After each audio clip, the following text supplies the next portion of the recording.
Hello students, मैं अनुराग शर्मा। तो आज आपका एक नया चैप्टर स्टार्ट हो रहा है जिसका नाम क्या है? विद्युत चुंबकीय प्रेरण। क्या है? विद्युत चुंबकीय प्रेरण की हम बात करेंगे। ध्यान दीजिएगा, ये आज की जो क्लास है 10th के लिए भी इम्पोर्टेंट रखती है और 12 के लिए मान लीजिए है ही। ठीक है, तो वीडियो स्टार्ट करने से पहले मैं पर डे आपसे एक चीज़ बोलता हूँ, पेन, कॉपी, हो सके एक हेडफोन या कोई एकांत जगह आप वहाँ पे बैठ जाइए ताकि आपको आपकी पढ़ाई में कोई असुविधा ना होने पाए। तो आइए बिना देरी के हम आज की क्लास स्टार्ट करते हैं। और प्लीज़ कम से कम वीडियो को लाइक ज़रूर कर लेंगे और दोस्तों को ज़रूर से ज़रूर शेयर करें ताकि वो भी इनका ज़्यादा से ज़्यादा फ़ायदा उठा सकें। तो आइए स्टार्ट करते हैं। अब देखिए, 10th वाले मान लीजिए पहली बार पढ़ेंगे ये, और 12 वाले इस चैप्टर की बार पढ़ चुके हैं। हाँ, कहाँ पढ़े हुए हैं? हाई स्कूल में। तो आइए ध्यान देते हैं। चलिए, हमारी इसमें पहली रीडिंग क्या आती है? पहली रीडिंग आती है इलेक्ट्रिक फ्लक्स, चुंबकीय फ्लक्स। ध्यान है, जो मैंने सन लिखा हुआ है ये इंटरमीडिएट का लिखा गया है। तो इंटर में 2018 में पूछा गया इसी क्वेश्चन को, 2006 में पूछा गया और 2009 में पूछा गया है। अब प्लीज मैंने आपसे बोला हुआ है कि फिजिक्स का मतलब क्या होता है। कोशिश आप करिए जो भी डिफिनीशंस बनाइए फॉर्मूले से बनाइए। किससे बनाइए? फॉर्मूले से आप कोशिश करेंगे बनाएंगे तो आपको डिफिनीशन हमेशा हमेशा याद रहेगी। आपको कोई भी परिभाषा रटने की आवश्यकता नहीं होगी। ठीक है, तो इसलिए पहले हम फार्मूला समझाएंगे आपको, फिर हम इसकी थ्योरी की बात करेंगे। चलिए समझते हैं। इसका फार्मूला क्या लिखा गया? फाई इज इक्वल टू या phi B is equal to B into A. क्या लिखा गया है? Phi B is equal to B into A. अब देखिए, हाई स्कूल के लिए आपका नया होगा, मान लीजिए इंटर वाले समझदार होंगे या ऐसा भी नहीं है, इंटर वाले भी भूल जाते हैं। तो ये हमारा क्या है? फाई है। क्या लिखा गया है? फाई। ठीक है, तो फाइव इज इक्वल टू क्या लिखा गया? B dot A. अब चलिए थोड़ा सा डिस्कशन करते हैं, बी क्या है और ए क्या है। तो बी हमारे पास क्या होगा? चुंबकीय क्षेत्र होगा। और कैपिटल ए क्या है? क्षेत्रफल वेक्टर है, मीन्स हम क्षेत्रफल की बात कर रहे हैं। तो चलिए समझते हैं क्या लिखा गया है। तो हमारे पास इक्वेशन लिखा गया five B is equal to B dot A, means vector B dot vector A. अब आपने 11th में पढ़ा हुआ है क्या? A dot B is equal to A B cos theta. आपने क्या पढ़ा हुआ है? A B is equal to A dot B is equal to A B cos theta. तो ये आपने 11th में पढ़ा हुआ है। तो इसीलिए क्या लिखा गया है? ये फॉर्मूला लिखा गया क्या? Five is equal to B A cos theta. Means इस पर हमारे न्यूमेरिकल्स आएंगे। तो पहली बात तो हमें ये फॉर्मूला याद होना चाहिए। क्या? एक बार चलिए फिर से रिवाइज करते हैं हम। अब five is equal to vector B dot vector A, या हम बोल सकते हैं five is equal to B A cos theta. अब देखिए, आप स्वयं यहाँ से डिफिनेशन बनाए। बी क्या? चुंबकीय क्षेत्र है और ए क्या? क्षेत्रफल वेक्टर है। तो आप बताइए परिभाषा क्या बोलेंगे? परिभाषा में आपको बोलना होगा क्षेत्रफल वेक्टर बी और क्षेत्रफल वेक्टर चुंबकीय क्षेत्र वेक्टर बी और क्षेत्रफल वेक्टर ए का कौन सा गुणनफल? स्केलर गुणनफल या डॉट गुणनफल। क्या बोलेंगे? चाहे आप डॉट गुणनफल बोलिए, चाहे स्केलर गुणनफल बोलिए, चाहे जो बोलिए, तो आप क्या बोलेंगे? चुंबकीय क्षेत्र वेक्टर बी तथा क्षेत्रफल वेक्टर ए का स्केलर गुणनफल ही चुंबकीय फ्लक्स कहलाता है। शायद आपको परिभाषा से समझ आ चुकी होगी, फिर से बार समझेंगे। क्या बोलेंगे? बी डॉट ए लिखा गया तो चुंबकीय क्षेत्र और क्षेत्रफल वेक्टर का अदिश गुणनफल या स्केलर गुणनफल ही चुंबकीय फ्लक्स कहलाता है। इसे हम किससे प्रदर्शित करते हैं? फाइव बी से प्रदर्शित करते हैं। किसे दिखाया जाता है? फाइव बी से प्रदर्शित किया जाता है। तो शायद अब चाहे हाई स्कूल वाले होंगे चाहे इंटर वाले होंगे, किसी को भी कोई प्रॉब्लम नहीं आ रही होगी। चलिए आगे समझते हैं। आगे मात्रक और बीमा, तो इंटर वालों को दोनों काम करना है, मात्रक और बीमा दोनों बताना है, ठीक है। और हाई स्कूल के लिए मात्र उन्हें क्या करनी होगी, मात्रक उनको देखना है बस, ठीक है ना। चलिए समझते हैं। तो हमारे पास फॉर्मूला क्या था, फॉर्मूला मेरे पास क्या लिखा गया है, 5 is equal to B dot A, क्या लिखा गया, बी डॉट ए। अब आपको चुंबकीय क्षेत्र का मात्रक पता होना चाहिए, तो ध्यान सुनिएगा, चुंबकीय क्षेत्र का मात्रक क्या होता है, न्यूटन प्रति एम्पियर मीटर, क्या होता है, न्यूटन प्रति एम्पियर मीटर होता है। तो शायद आपको बात समझ में, देखिए लिखा भी गया है न्यूटन प्रति एम्पियर मीटर, और क्षेत्रफल का मात्रक सबको पता होगा मीटर स्क्वायर होता है। तो एक बार मीटर आपका कैंसिल आउट हो चुका है, बताइए बचेगा क्या, न्यूटन प्रति एम्पियर और ऊपर एक मीटर बचा हुआ, मतलब न्यूटन मीटर प्रति एम्पियर। अब शायद आपको कोई दिक्कत नहीं होगी। अब एग्जाम में चाहे आपके मात्रक पूछा जाए और चाहे परिभाषा पूछी जाए, आप आसानी से इसकी डेफिनेशन या इसकी यूनिट आसानी से आप दे सकते हैं, आपको कोई दिक्कत नहीं आएगी। चलिए अब थोड़ा सा इंटरवल समझ लेंगे। हाँ थोड़ा चलिए समझिए, बताइए क्या करना आपको, ध्यान समझिए सब लोग। क्या लिखा गया, न्यूटन। अब बताइए न्यूटन बीमा क्या होती है, न्यूटन की बीमा होती है m/L(T⁻⁻²। अब जिन लोगों ने 11th बेहतर ढंग से पढ़ा हुआ है उन्हें शायद कोई प्रॉब्लम नहीं होगी, या जो लोग नया पढ़ रहे हैं उनके लिए भी कोई दिक्कत नहीं है। बस उनको करना क्या है, एक बार वही 11th वाला जितनी बीमा आपने पढ़ा हुआ था उसको एक बार कहीं लिख के पेज में अपने सामने रख लीजिए, ताकि हम जितनी बीमाएं आपको बताएंगे उसमें कोई प्रॉब्लम ना आए, ठीक है। तो न्यूटन मतलब बल, बल बीमा क्या होती है, m/L(T⁻²). मीटर का क्या बन जाएगा, L रहेगा, मीटर का L हो जाएगा, इसका m/L(T⁻²). और एम्पियर क्या होता है, ए होता है, इसको आप सेट कर दीजिए बस। तो क्या हो जाएगा, L एक यहाँ, L एक यहाँ, मीन्स L का स्क्वायर बन जाएगा T⁻², (1). मीन्स बीमा क्या हो जाएगी, mL² T⁻², (A⁻1). प्लीज़ मैं आपसे बार बार रिक्वेस्ट करूँगा कि प्लीज़ आप चैनल को सब्सक्राइब जरूर कर लेंगे, ताकि और उसके साथ ही साथ बेल आइकन को भी आप दबा देंगे, ताकि आपको आसानी से सारी वीडियोज मिलती रहें, ठीक है। तो चलिए शायद आपको ये डेफिनेशन क्लियर हो पाई होगी। चलिए एक बार जल्दी जल्दी फिर से हम आप रिवाइज करते हैं। तो फॉर्मूला हमारे पास क्या होता है, मेरे साथ बोलिएगा, आपको भी याद हो जाएगा। 5 is equal to B dot A, क्या बोलेंगे, 5 is equal to B dot A, और तो वो क्या जाएगा, 5 is equal to B A cos theta. परिभाषा आप क्या बताएंगे, चुंबकीय क्षेत्र बी और एरिया मीन्स क्षेत्रफल का अदिश गुणनफल ही या स्केलर गुणनफल ही क्या कहलाता है,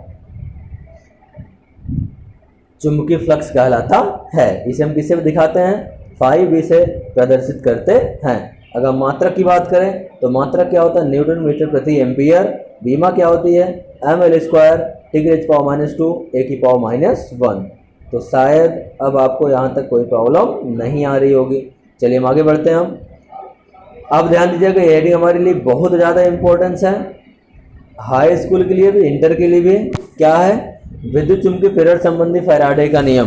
क्या चीज़ है, विद्युत चुंबकीय प्रेरण संबंधी फैराडे का नियम। कब कब पूछा गया, ध्यान दीजिए कितनी बार पूछा गया है। ये हाई स्कूल में भी ऐसे पूछा गया, इंटर में भी ऐसे ही पूछा गया है।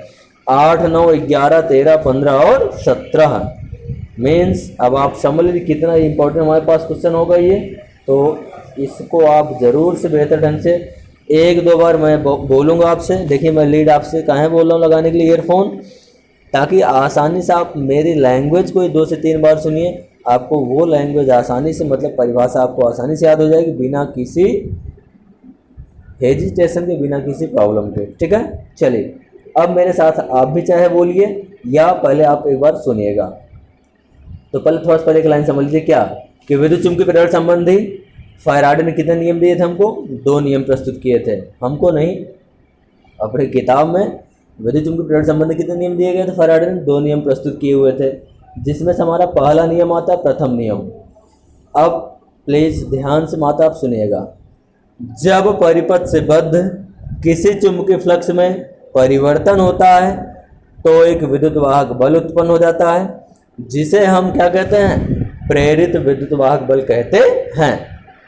यदि परिपथ बंद है तो एक प्रकार की धारा बहती है जिसे हम क्या कहते हैं, प्रेरित विद्युत धारा कहते हैं। फिर से बात सुनिए ध्यान सब लोग, क्या बताएंगे, जब किसी परिपथ से बद्ध चुंबकीय फ्लक्स में परिवर्तन होता है तो एक विद्युत वाहक बल उत्पन्न हो जाता है जिसे हम क्या कहते हैं, प्रेरित विद्युत वाहक बल कहते हैं। यदि परिपथ बंद है तो एक प्रकार की धारा बहती है या एक धारा बहती है जिसे हम क्या कहते हैं, प्रेरित विद्युत वाहक बल कहते हैं। अब इसी को एक बार आप और रिवाइज कर लेंगे तो आपको शायद ये आसानी से याद हो जाएगा, कोई भी दिक्कत नहीं आएगी। चलिए हम आगे बढ़ते हैं। हाँ, अब आते हैं इसके फॉर्मूले की हम बात करते हैं। तो ध्यान दीजिए क्या लिखा गया है, E small E is equal to minus delta phi E upon delta T, sorry phi B upon delta T. क्या लिखा गया है, small E is equal to delta phi B लिखा गया, क्या लिखा गया, डेल्टा फाई बी लिखा गया है। तो ई बराबर minus delta phi B upon delta T. अब थोड़ा पहले समझ लीजिए क्या कौन कौन सी क्या चीज़ें हैं। ई क्या है, विद्युत वाहक बल है। डेल्टा फाई बी क्या है, चुंबकीय फ्लक्स में परिवर्तन, चूंकि आपने देखिए पीछे भी जस्ट पढ़ा, फाई बी क्या चुंबकीय फ्लक्स है, तो डेल्टा फाई बी क्या बने, चुंबकीय फ्लक्स में परिवर्तन। और डेल्टा टी क्या हो जाएगा, समय दर, और सामने क्या लगा, माइनस लगा हुआ है। अच्छा, अब आप ध्यान समझिए इसकी हिंदी आप कैसे लिखेंगे, चलिए समझते हैं।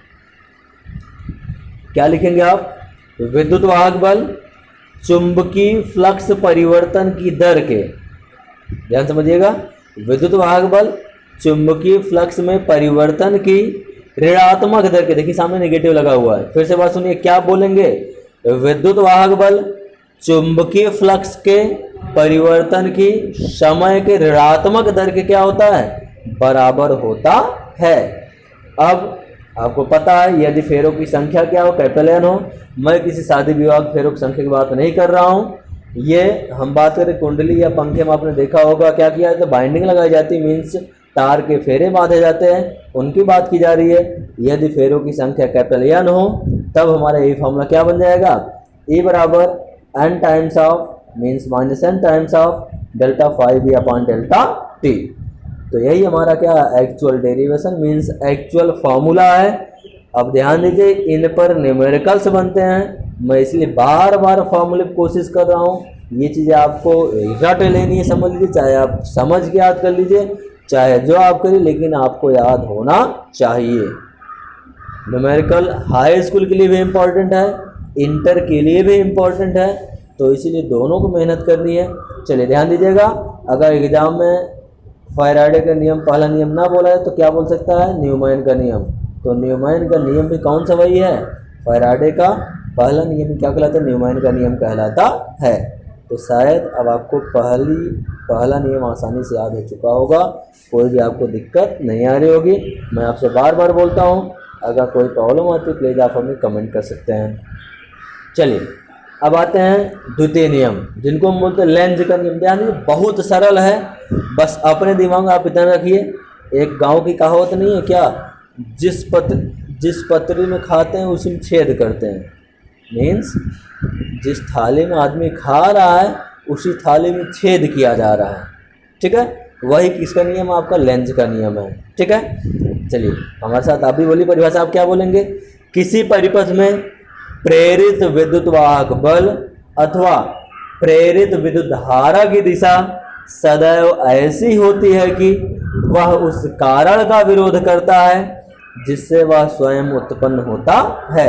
मतलब जहाँ से वो निकलता है वह उसी का विरोध करता है। मैंने इसको थाली में छेद करना क्यों बोला, क्योंकि आदमी जिस थाली में दिखाएगा अगर उसी थाली में छेद करेगा, वही तो कंडीशन यहाँ बनी सॉरी मतलब जिससे वह उत्पन्न हो रहा है उसी का क्या कर रहा है, वो विरोध करता है। तो किसी परिपथ में प्रेरित विद्युत वाहक बल अथवा प्रेरित विद्युत धारा की दिशा सदैव ऐसी होती है कि वह उस कारण का विरोध करता है जिससे वह स्वयं उत्पन्न होता है। तो ये हमारे बोर्ड के लिए बहुत ज़्यादा इम्पोर्टेंट है, मीन्स मोस्ट इम्पोर्टेंट कैटेगरी में आप इसको रख दीजिए और अपना नोट्स आप बनाते चलिए, क्योंकि कुछ भी अभी तक कन्फर्म है कि लॉकडाउन कब खुले कब ना खुले, इसलिए कम से कम आप नोट्स बनाते रखिएगा। फिर आप किसी भी कोचिंग के होंगे या कहीं पढ़ते होंगे चाहे नहीं पढ़ते होंगे, कम से कम 1 से 2 बार आप इसको अब और रिवाइज कर लेंगे तो आपको आसानी से याद हो जाएगा। ठीक है, वैसे अगर हम अपनी कोचिंग की बात करें तो कोचिंग में हम इतनी गारंटी लेते हैं कि हम इन सब चीज़ों को ऐसा रटा डालते हैं कि उनके दिमाग से जल्दी तो निकलता नहीं है। मीन्स एक दो बार अगर रिवाइज उन्होंने कर लिया तो उनको हमेशा हमेशा कन्फर्म रहता है। चलिए हम आगे बढ़ते हैं। तो ध्यान दीजिए हमारे पास अगली हेडिंग क्या आती है, हमारे पास अगली हेडिंग क्या आती है, फ्लेमिंग का दाएं हाथ का नियम, फ्लेमिंग्स राइट हैंड्स रूल। अब ध्यान दीजिए आपके लिए बहुत सिंपल होगा, बस आपको करना कि आप फिगर को ध्यान से देखिएगा। आप फिगर को ध्यान से देखेंगे तो आप पूरी थ्योरी अपने मन से लिखेंगे, आपको कोई भी दिक्कत नहीं आएगी। चलिए समझते हैं। चलिए पहले हम पूरे अंगुली की बात कर लें एक बार।